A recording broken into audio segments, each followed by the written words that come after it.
తాగేటప్పుడే ఒక అతను ఎవరో ఈ వైసీపీ ప్రభుత్వానికి సంబంధించిన కల్తీ మద్యం తాగినట్టున్నాడు ఒక ఆయన.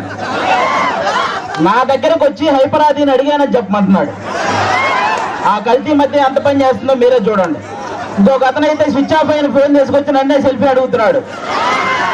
కాబట్టి ఆ కల్తీ మద్యం పోవాలన్నా, అలాంటి కల్తీ ప్రభుత్వం పోవాలన్నా ఈసారి మీరందరూ కూటమి నిలబెట్టిన ప్రతి అభ్యర్థిని గెలిపించాలి. ముఖ్యంగా ఇక్కడ ఎవరు? పవన్ కళ్యాణ్ గారు. ఫస్ట్ టైం నాకు పిఠాపురంలో నేను ఎందుకు పుట్టలేదా అని బాధగా ఉంది నాకు. నిజంగా పిఠాపురంలో పుట్టుంటే బాగుండేది, డైరెక్ట్ గా పవన్ కళ్యాణ్ గారికి ఓటేసి అదృష్టం ఉండేది కదా అని బాధపడుతున్నాను నిజంగా నేను. కాబట్టి ఇవన్నీ మీరు గమనించి ఈసారి పవన్ కళ్యాణ్ గారిని భారీ మెజారిటీతో గెలిపించాలి. దానికోసం ఇక్కడ కృషి చేస్తున్న మన వర్మ గారికి, అలాగే బీజేపీకి సంబంధించిన కృష్ణరాజు గారికి, ఇద్దరికి కూడా చాలా పెద్ద థ్యాంక్ యూ. అందరూ వాళ్ళిద్దరికి ఒకసారి గట్టిగా క్లాప్స్ కొట్టాలి మీరంతా. వాళ్ళిద్దరి సపోర్ట్ లేకపోతే ఇక్కడ ఇంత జరగదు. అలాగే ఈ వైసీపీ ప్రభుత్వం మిమ్మల్ని ఏం చెప్పి ఓటు అడుగుతుంది? మీ ఇంట్లో మంచి జరిగితే ఓటేయమంటున్నారు, అవునా? అసలు వాళ్ళ ఇంట్లో మంచి జరగలేదని ఇద్దరు చెల్లెలు రోడ్డు మీద తిరుగుతున్నారు, అవునా కాదా? మరి వాళ్ళ ఇంట్లోనే మంచి జరగనప్పుడు మీ ఇంట్లో మంచి ఎలా చేస్తారు? అది ఒకటి మీరు గమనించాలి, అవునా? ఇంకోటి ఏమంటారు? మేము పొద్దున బటన్ నొక్కితే ఆడవాళ్ళ అకౌంట్ లో 10,000 రూపాయలు పడుతున్నాయి అంటారు, అవునా? మరి సాయంత్రం మోతిప్పితే మగవాళ్ళ అకౌంట్ లో నుంచి 30,000 పోతున్నాయి. మరి వాటి సంగతి ఏంటి? కాబట్టి పొద్దున బటన్ నొక్కుతున్నారు, సాయంత్రం పేక నొక్కుతున్నారు.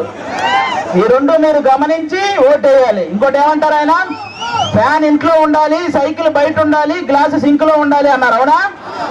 కానీ ఫ్యాన్ ఎంతలో ఉండాలి? 4లోనో 5లోనో ఉండాలి, అవునా కాదా? మీరే తెలియక లాస్ట్ టైం 151లో పెట్టారు, అందుకే కరెంటు బిల్లులు ఎక్కువైనాయి.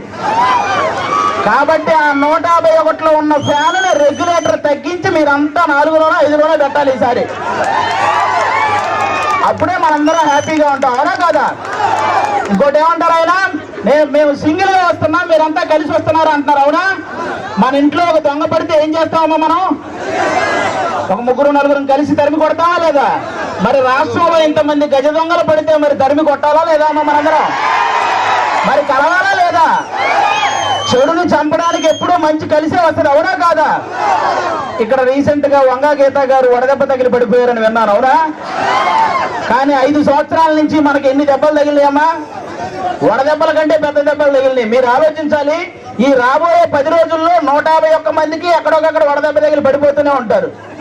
ఆ డ్రామాలు నమ్మకండి, ఎందుకంటే ఆ డ్రామాలకు మా శ్రీదేవి డ్రామా కంపెనీలో కూడా ఇన్ని డ్రామాలు చూడాలి. కాబట్టి ఇవన్నీ మీరు గమనించి ఈసారి గాజు గ్లాసు గుర్తు మీద ఓటేయాలి. వన్స్ బూత్ లోకి వెళ్ళిన తర్వాత 2 గాజు గ్లాసు మీద గుర్తితే ఫ్యాన్ ఎగిరిపోవాలి, అవునా? ఇది గుర్తు పెట్టుకుని అందరూ ఓటేయాలని కోరుకుంటున్నాం. జై జనసేన, జై టీడీపీ, జై బీజేపీ.